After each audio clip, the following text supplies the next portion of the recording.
You would not know this unless you lived here, but Westerville was a big part of the temperance movement in the late 1800s and early 1900s. It was the home of the Anti-Saloon League, which started in 1893, which moved to Westerville in 1909.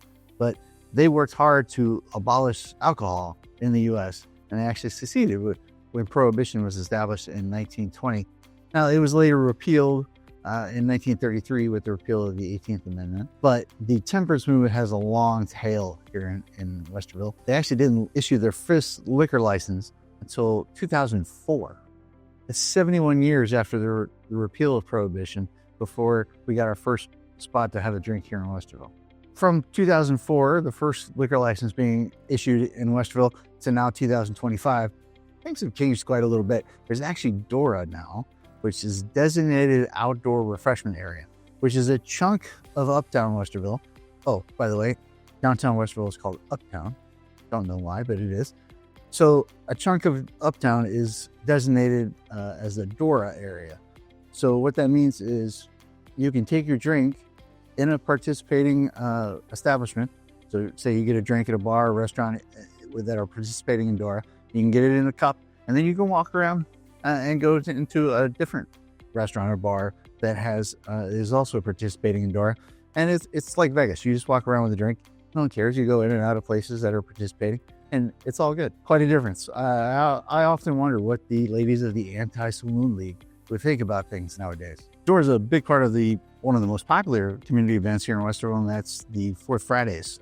During this warmer month, from May to October, as the name implies, on the fourth Friday of each month, they shut down State Street in Uptown and invite food vendors in, so lots of different food trucks, live music, there are different vendors as well, and everybody just kind of hangs out, walks around. It's a fantastic way to spend an evening. There's stuff for the kids to do there too.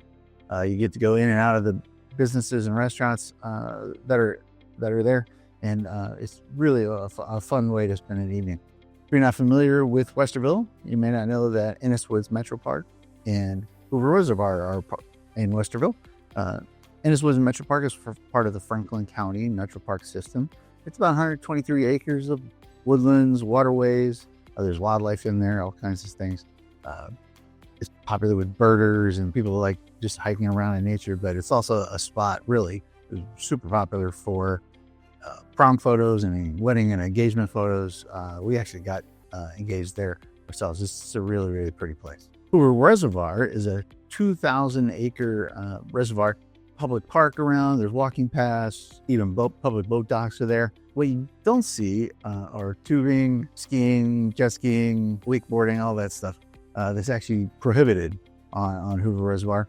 What you do see on Hoover Reservoir is a lot of fishing, kayaking, sailboats are on Hoover Reservoir. My niece is in the Westerville crew. They practice on the reservoir as well, so you see them out there quite a bit. It's actually a very nice drive along Sunbury Road. You got the lake off to the east of it, and really, really pretty spot.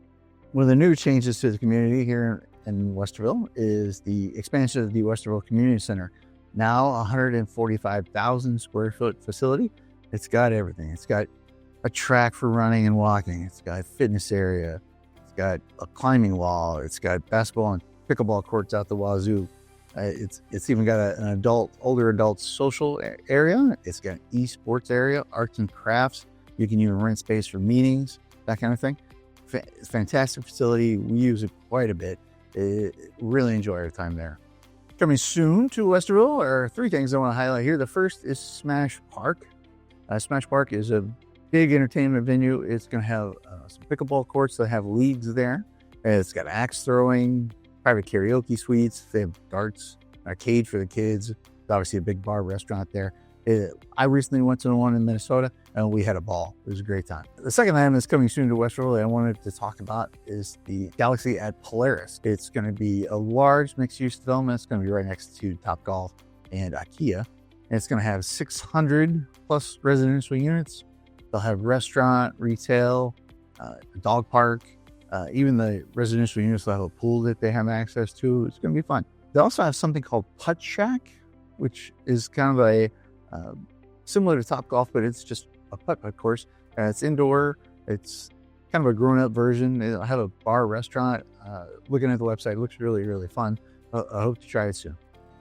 If The last coming soon item that's coming to Westerville that I wanted to highlight, it's not big, like the other two are quite big projects. This one's called No Soliciting. It's a private bourbon bar, which there's a couple in town already. There's one in downtown, there's one in Dublin. But for a fee each year, you can have a private space for bourbon. Look, the menu and the drink selections look fantastic. And if you're in the mood, I highly recommend checking out the website. It was a good time. I'm Craig Balster with Balster Realty Group and Keller Williams Greater Columbus. If you're thinking about moving to Westerville like we did, or the Central Ohio area in general, please give us a call. We'd be happy to sit with you and talk about your plans.